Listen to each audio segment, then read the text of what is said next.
जय श्री शंभू, नमस्कार। मैं सोमेन कोले हूँ। एक्चुअली आज जो प्रोग्राम हो रहा कॉन्स्टिट्यूशन क्लब में, ये आप लोग देख ही पा रहे हो, पीछे लिखा हुआ है नेशनल सेमिनार और नेचुरल फार्मिंग। तो ये नेचुरल फार्मिंग के ऊपर हो रहा है इसीलिए कि देश को जिस तरीके से हम लोग जागरूकता सोचेंगे, स्ट्रक्चर से होना वो अलग मैटर है, बिल्ड से होता है वो अलग मैटर, लेकिन हमारा जो देश है कृषि प्रधान देश है, किसान के लिए भी सोचना चाहिए। उसके साथ साथ आप लोग हैं, हम लोग जो भी है, जो जिस कैटेगरी से बिलोंग्स करता हूँ, सबको शरीर में ध्यान रखना चाहिए, क्योंकि हेल्थ ऐसा सेक्टर है, हेल्थ अगर किसी को बिगड़ जाएगा तो सारी ज़िंदगी उसको बिगड़ जाएगा। तो हेल्थ का इशू कहाँ से आता है? हेल्थ का इशू यहीं से आता है जहाँ पे उपजा हुआ चीज़ हम लोग खाते हैं, फल फ्रूट से लेके सब्जियाँ से लेके खाते हैं, उसी जगह से ये आता है। तो ज़्यादातर क्या होता है, यहाँ पे जो ज़मीन है, ज़मीन पे जितना उसको खाद डालना चाहिए, प्रोडक्शन ज़्यादा लेने के लिए उसमें क्या करता है, खाद ज़्यादा डाल देता है।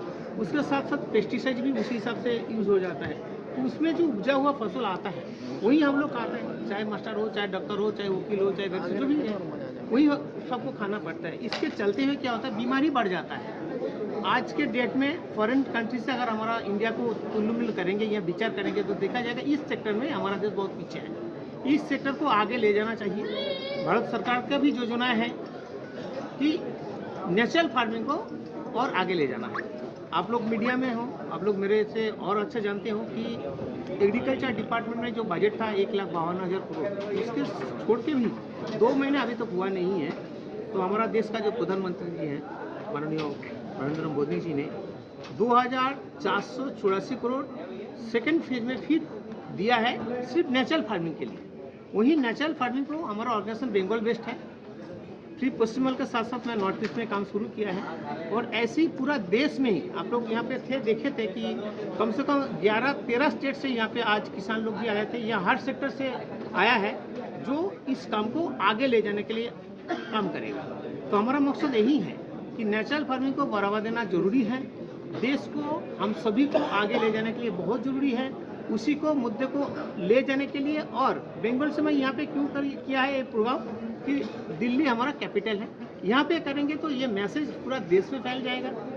पूरा देश में फैलने से क्या होता है कि कम से कम जागरूकता हो। जागरूकता बहुत पहला चीज़ होता है, उसके बाद उसको प्लानिंग के साथ साथ वो फाइनल स्टेज में आता है।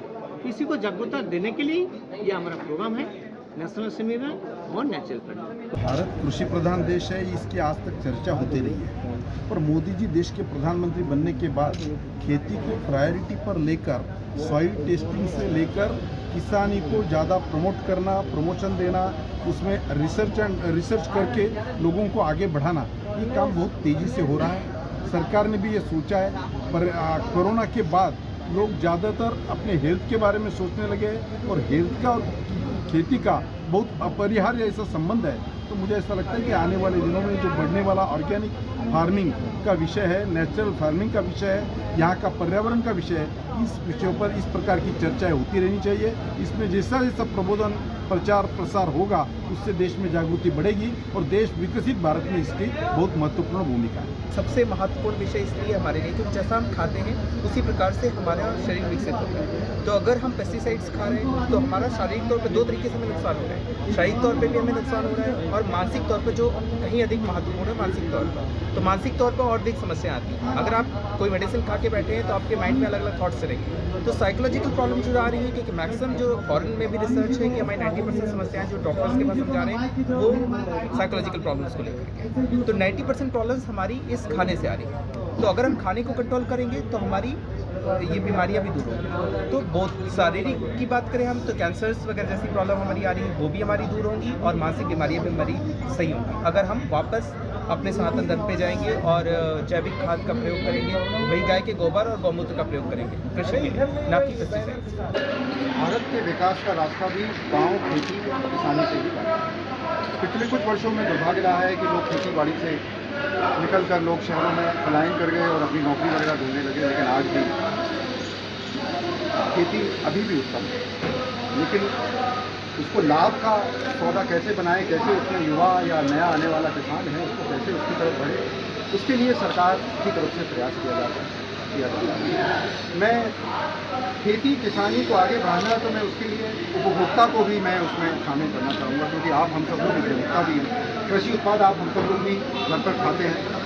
तो मैं सभी लोगों से आह्वान करना चाहूँगा कि जो भी किसान अच्छा उत्पाद तैयार करता है, उगाता है, पैदा करता है, तो हम लोगों की भी जिम्मेवारी बनती है कि उसको उचित मूल्य।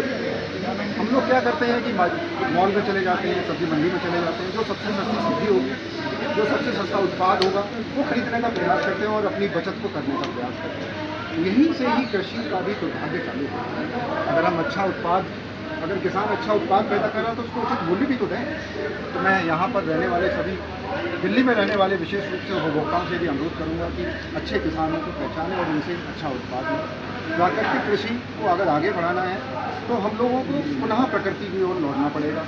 हम लोगों को कम से कम खाद, कम से कम कीटनाशक का इस्तेमाल करें, गौ आधारित कृषि का ज़्यादा से ज़्यादा इस्तेमाल करें और साथ ही साथ किसानों से भी मैं अनुरोध करूँगा कि खेती किसानी को लाभ का सौदा बनाना है तो ज़्यादा समय अपने खेतों की तरफ। आज के समय में सोशल मीडिया के दौर में किसान सोशल मीडिया पर ज़्यादा लगा रहता है, खेतों की तरफ उसका उतना ध्यान नहीं रहता जितना उसकी तरफ होना चाहिए। तो मैं अन्नदाता किसानों से भी अनुरोध करूँगा कि खेतों पर रहें, बाजार की तरफ ध्यान दें, उपभोक्ताओं की तरफ ध्यान दें और उन्नतशील प्रगतिशील कृषि जिसकी बाजार में डिमांड है सिर्फ उसको उगाएं।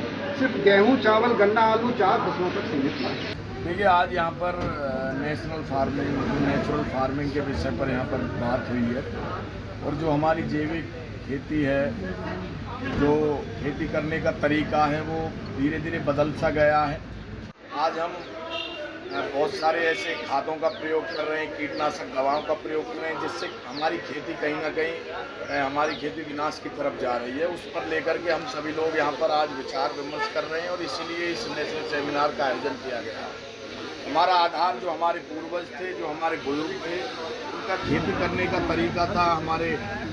हमारा पशुधन का जो गोबर होता है उसके आधार पर हम खेती करते थे।